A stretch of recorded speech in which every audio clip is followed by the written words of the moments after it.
ishimire application ya RBA aho usanga amakuru ndetse ukanahasanga radiyo zose za RBA, amakuru y'ubukungu, amakuru ya siporo, ay'imyidagaduro. Application ya RBA urayisanga kuri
Hello dear viewers, welcome to this latest edition of the news in English here on Rwanda Television. My name is Serge Nhore. We'll start with the headlines. Political analysts are pointing out that Belgium's interference in the politics of the Great Lakes region is undermining the sovereignty of nations in the region. And on the international scene in the coming days, opposing views within the Catholic Church will intensify as the papal conclave gathers to select a successor for Pope Francis.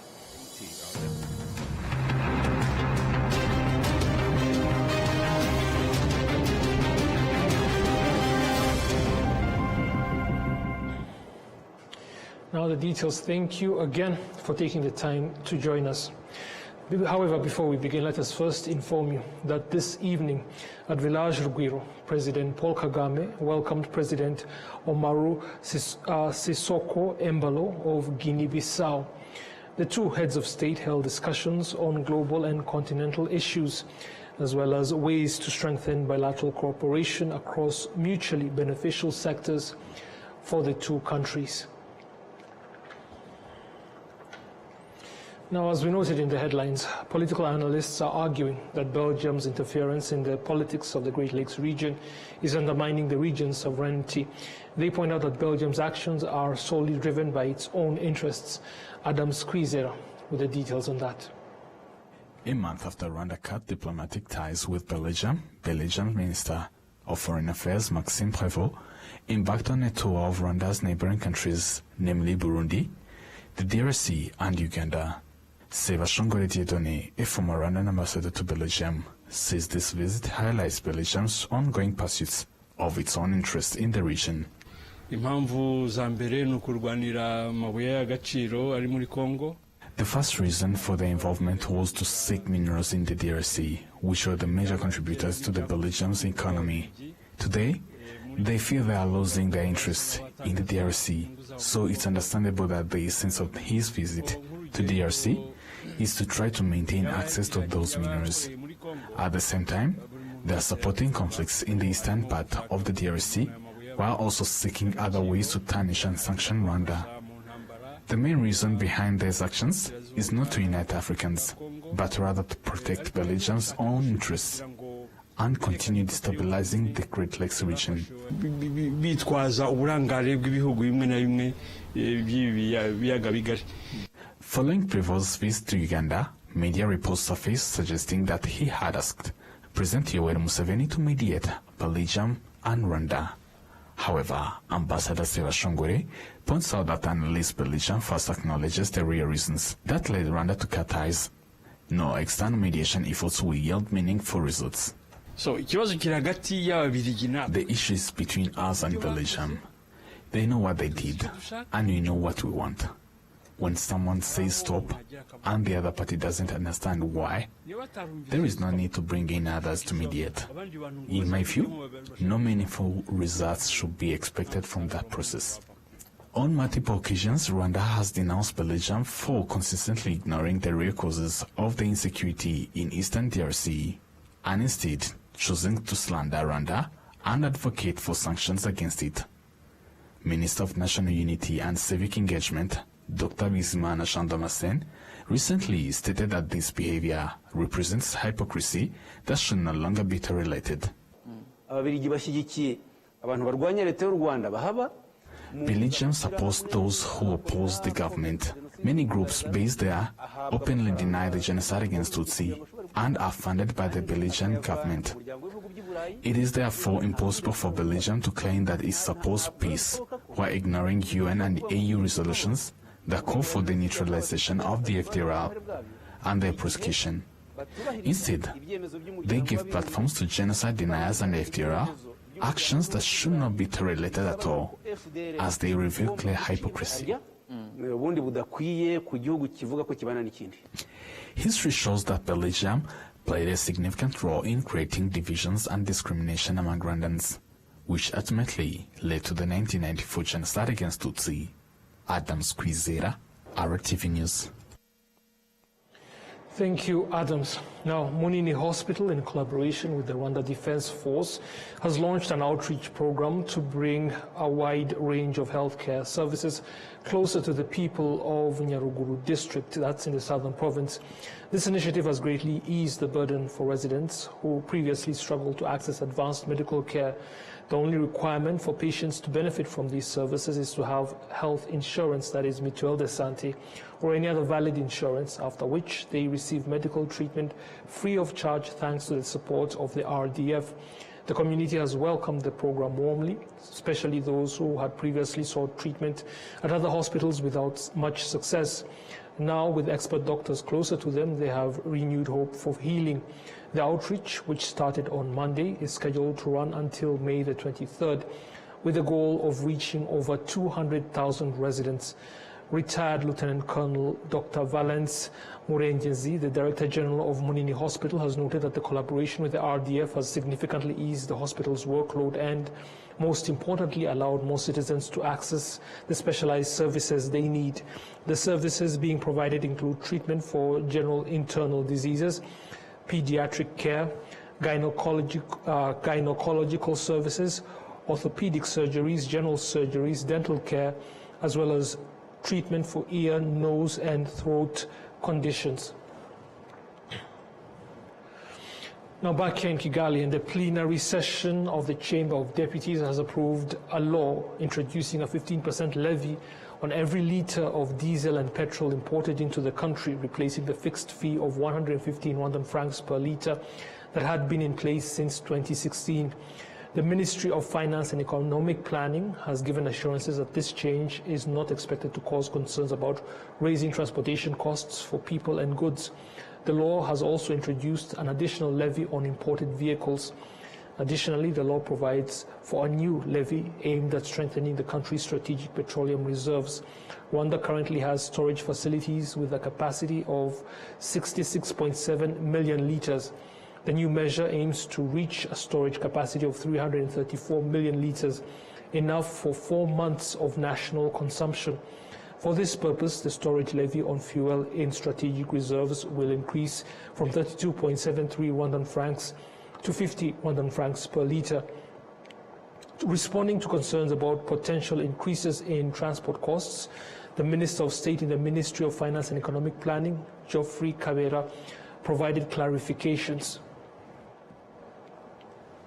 We discussed today the draft laws on covering tourism tax on accommodation.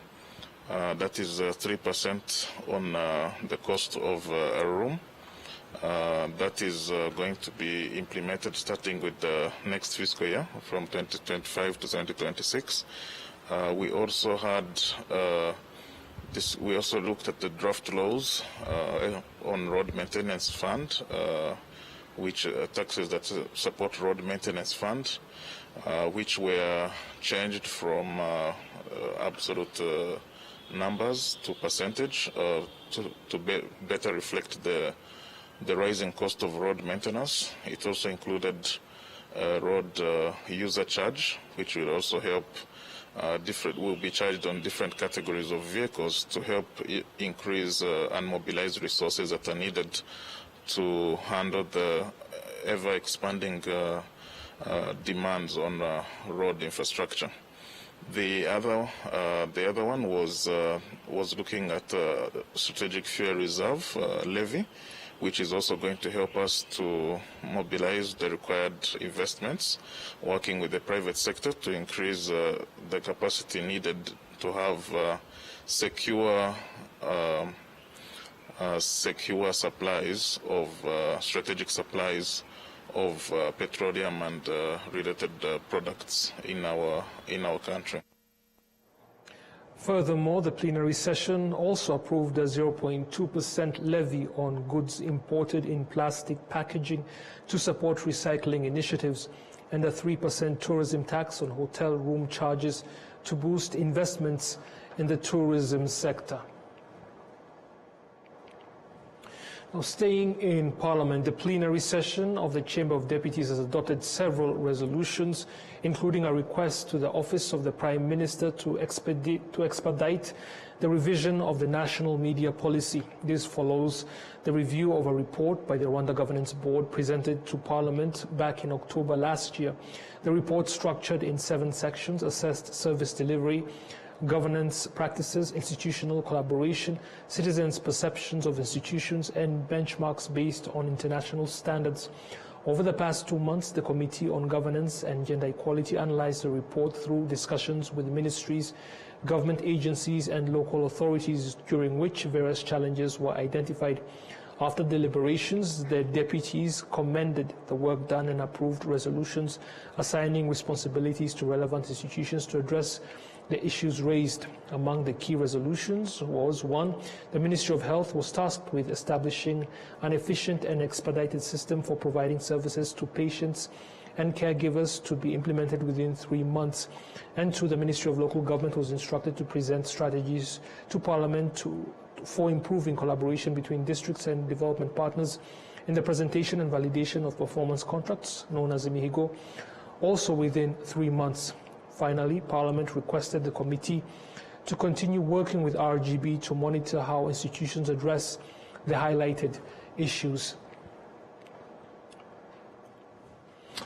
Now, moving on to other matters. Professionals in logistics and transportation management across Africa have emphasized the need for stronger will for African leaders to boost trade integration on the continent.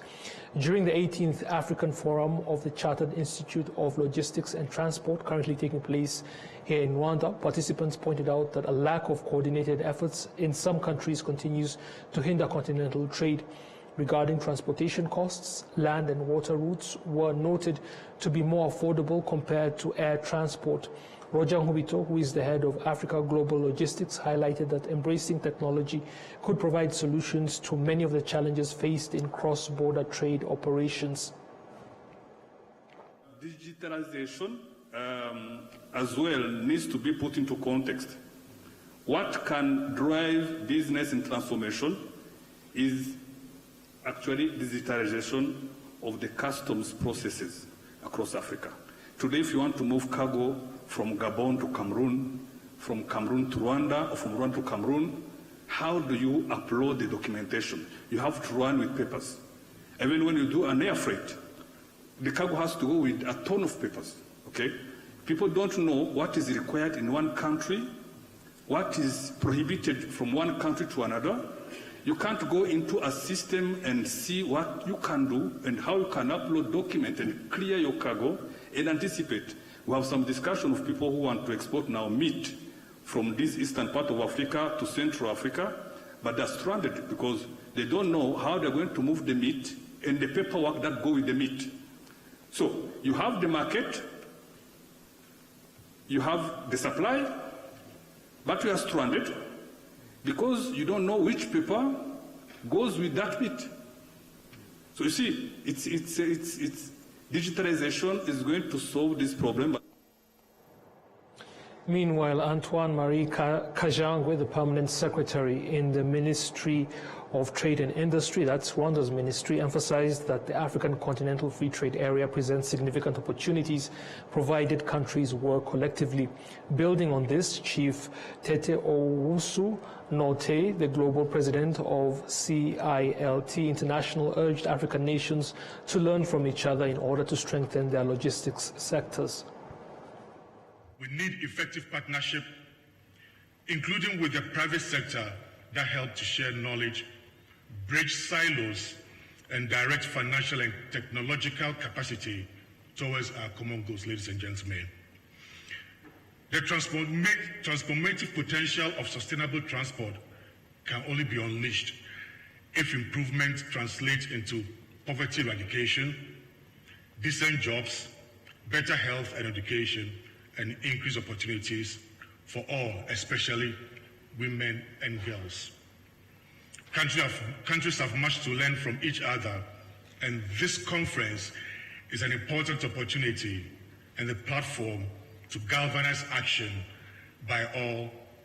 Let's learn, share, build sustainable transport and logistics system as we need for a green, inclusive, and equitable future. As part of the event, 27 students from various countries who completed a 2-year program in fields such as freight transport and customs brokerage at Rwanda's Valley Training Center received their bachelor-level certifications. The 2-day forum has brought together over 550 participants from Africa and beyond. Now, institutions working in the field of quality standards across Africa, along with small and medium-sized enterprises, believe that obtaining the African quality mark would help businesses expand their markets. And Ola Gladys Venimana with the details. Manufacturers from 6 African countries working in agriculture, livestock, agro-processing, leather and textile production gathered for a 2-day dialogue aimed at finding ways to help these small-scale manufacturers acquire the African quality mark. Dr. Hemogene Sengimana, Secretary General of the African Organization for Standardization, highlighted the benefits of ensuring product quality. The main principal objective is to see our SMEs obtaining the mark, the ARZO mark, the African Quality Mark.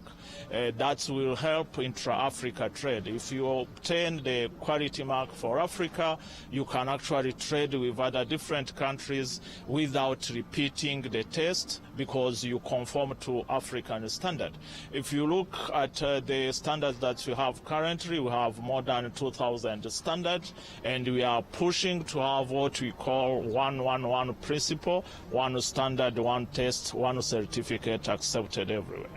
Jean-Pierre Bajeneza, Acting National Certification Division Manager at the Rwanda Standards Board, explained that there are certain requirements that businesses must meet in order to be granted quality certification. Normally, you may already have a way of doing things, but in order to align with quality standards, in-depth knowledge is required. First, the way the product is made today must be consistent every time it's produced. Second, the packaging must follow a specific standard.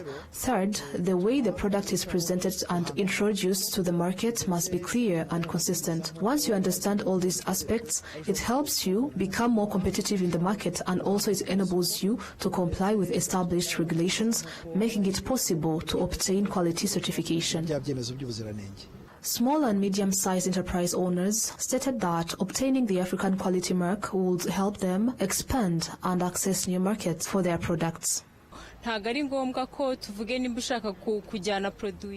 will no longer be necessary to look up each country's specific quality regulations like Kenya, Zimbabwe, or other African countries when you want to export your products there. Instead, you will use the common standards that we will all share as Africa, allowing you to take your products to those markets without any issues. This one is going to add value to our country, to our nation.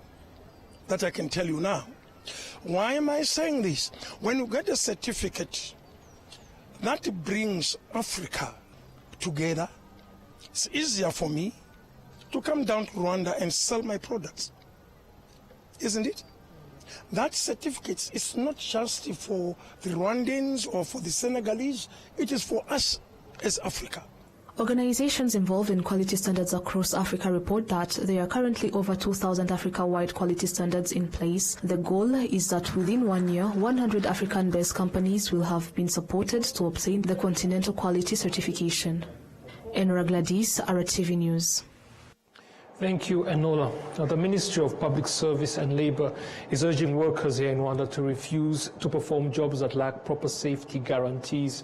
This call comes as the Rwanda Social Security Board reports that more than 8,000 workplace accidents and occupational illnesses were recorded during the 2023-2024 fiscal year.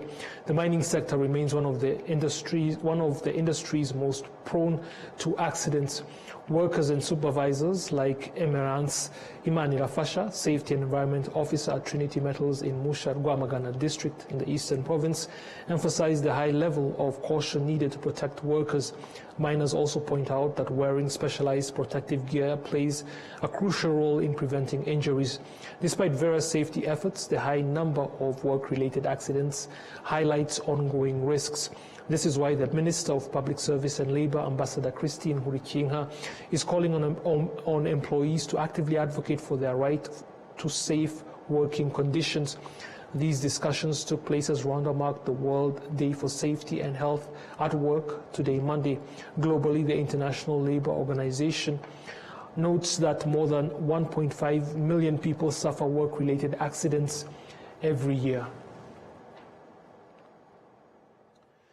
Now, for the first time, primary and secondary school students here in Rwanda have been participating in an international assessment that evaluates the knowledge and skills of learners under the age of 15 in reading, mathematics, and science. Rwanda is among 91 countries and one of only 5 from Africa taking part in this assessment, which aims to measure the quality of education systems globally.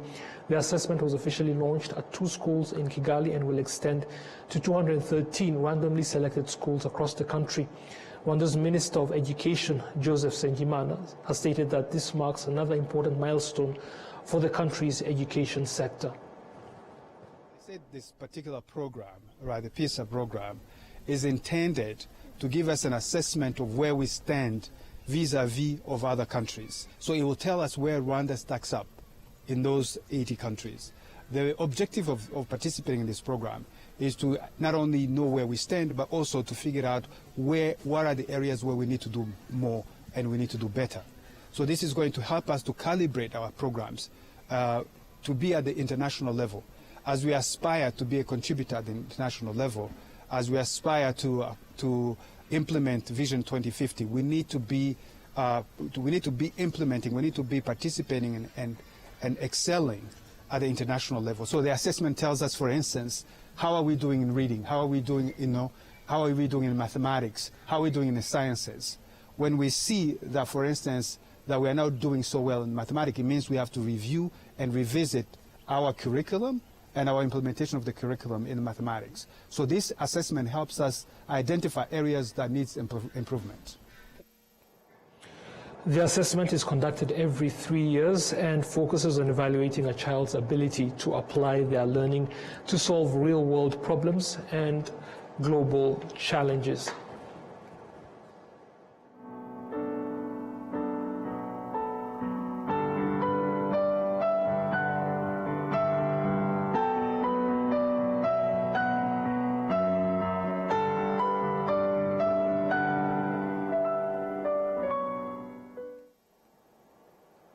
Rwandans and friends of Rwanda living in Regina, Canada, commemorated the 31st anniversary of the genocide against the Tutsi in Rwanda over the weekend. During the event, around 200 people, mostly Rwandan and Canadian youth, participated in a walk to remember.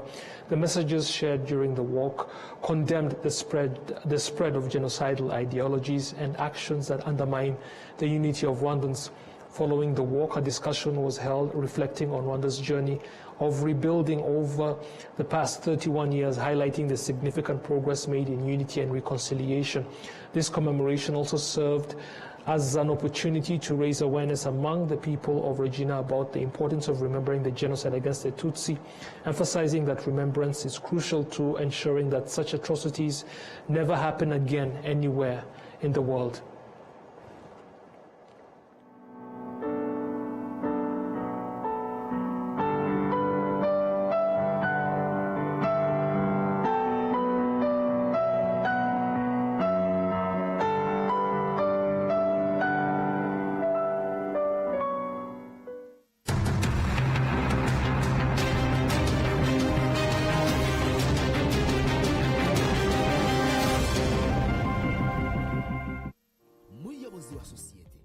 turakwibutsa ko buri sosiyete isabwa n'itegeko kubika ibitabo bya sosiyete ndetse no gushyikiriza RDB amakuru abikubiyemo.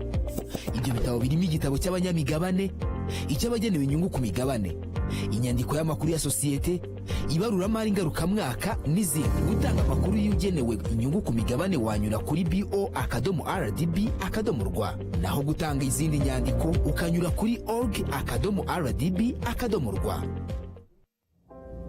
Nyiri muto arababwiraga data bati ntabwo wagira umukamo mwinshi utunze imwe imwe, ariko nigeze acika intege.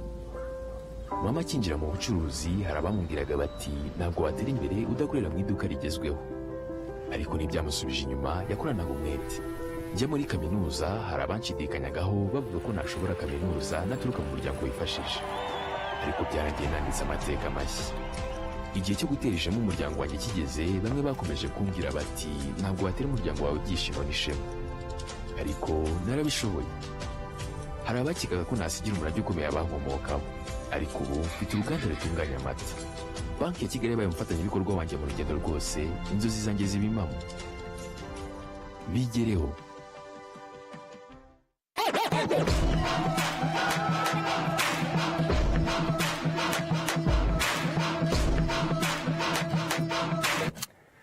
Mvangiye kukubarira 1 2 3 itugwamo. So 1 2 3 gwamo.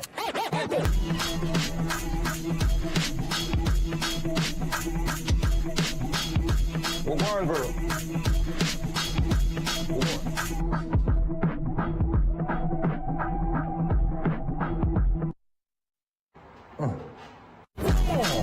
Kuwa mbere kanda akanyenyeri 3 4 5 akanyenyeri 2 urwego maze nawe ugwemo. Ndanezero umunezero nsaba umutima, ndakora akazi kanjye ndacatinga, data ntizishira, enda nawe gwamo. Yeah. Wikwisondeka.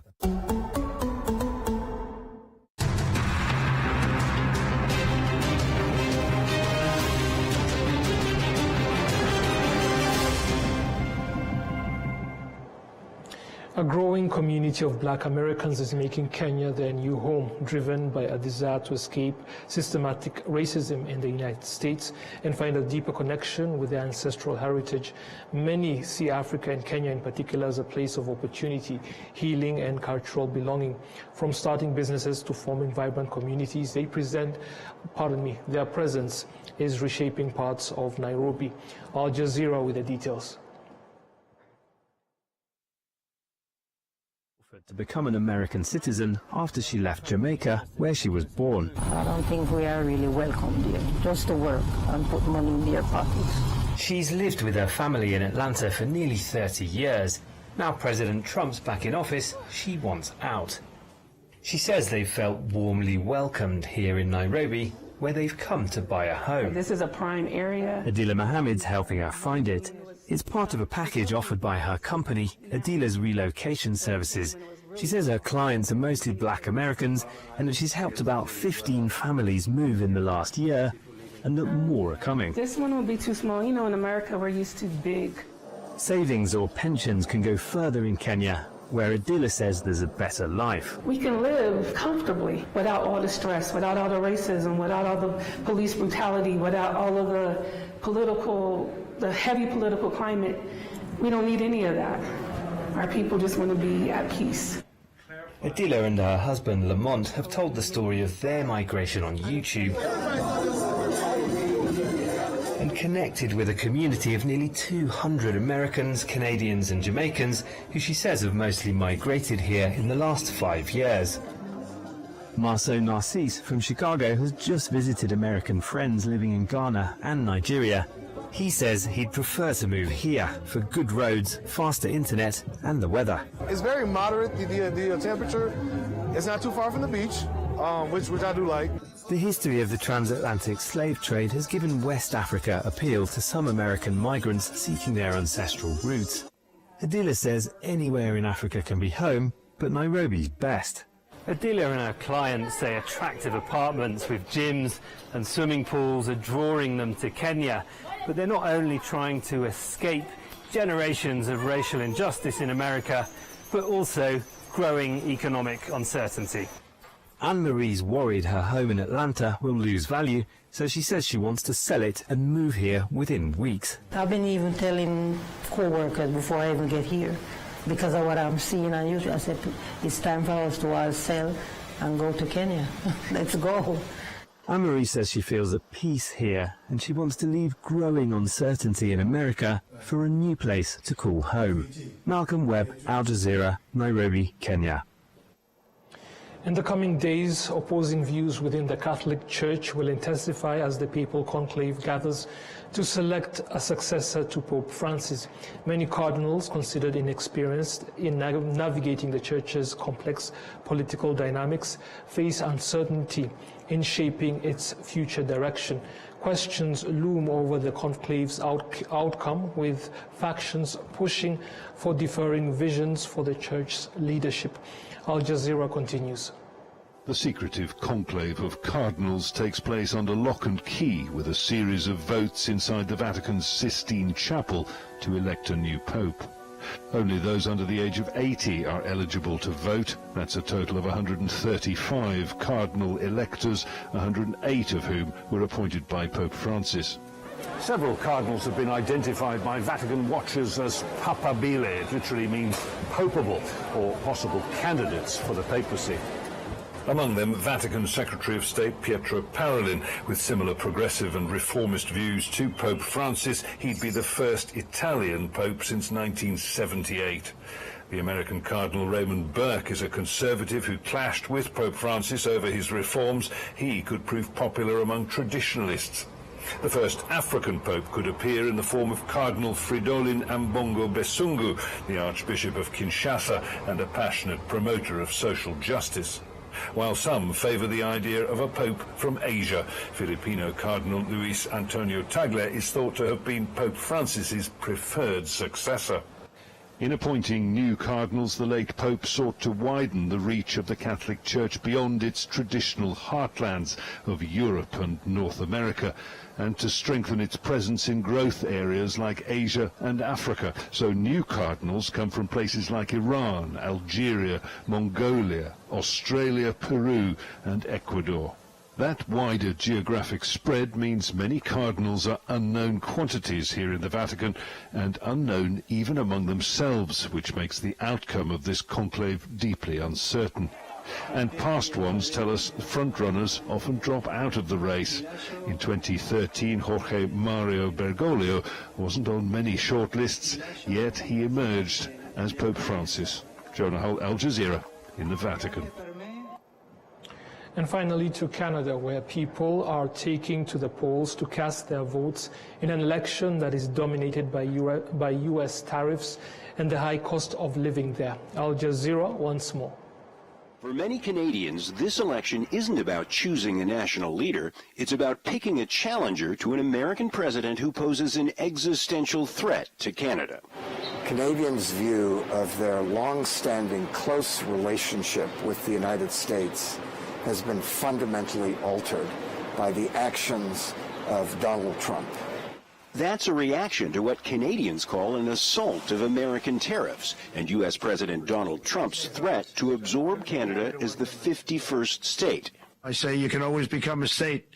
Then if you're a state, we won't have a deficit, we won't have to tariff you. Canadians are answering in force, with a record 7.3 million of them casting ballots in early voting. The electoral landscape has been upended. Pierre Poilievre and his Conservative Party led in polls by 25 points when Prime Minister Justin Trudeau of the Liberal Party said in January that he'd step down. Then came the tariffs. That changed the tone for Canadians. They saw their government standing up for them in the face of these attacks. Nobody here thought these statements around the 51st state were funny. Like, it was not a joke, and it's not a joke to me, and it's certainly not a joke to our members. New polls show Trudeau's tough-talking successor, Prime Minister Mark Carney, with a narrow lead. President Trump, his words and actions, he wants to divide us because dividing us would make his job easier. He's trying to break us so that America can own us. And that will never happen. Poilievre has struggled to distance himself from his party's ideological cousins in Trump's Republican Party. After the lost Liberal decade of rising costs and crime, we cannot afford a fourth Liberal term. We need a change with a new Conservative government. Carney is hoping for an outright majority of the 343 seats in Parliament and a mandate to lead. Poilievre is hoping that a late surge for Conservatives morphs into an upset victory and the first non-Liberal government in 10 years.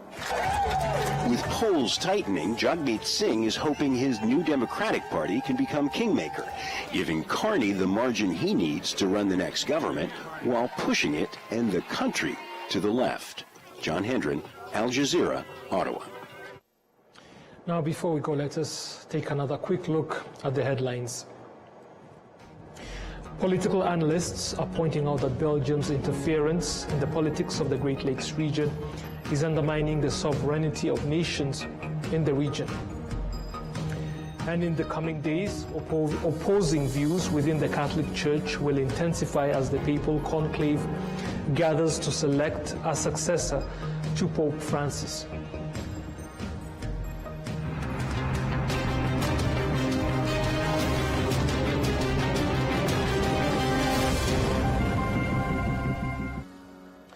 Martina Avera will be joining you for the next edition, so please do view that and stay with Rwanda Television as the programs continue.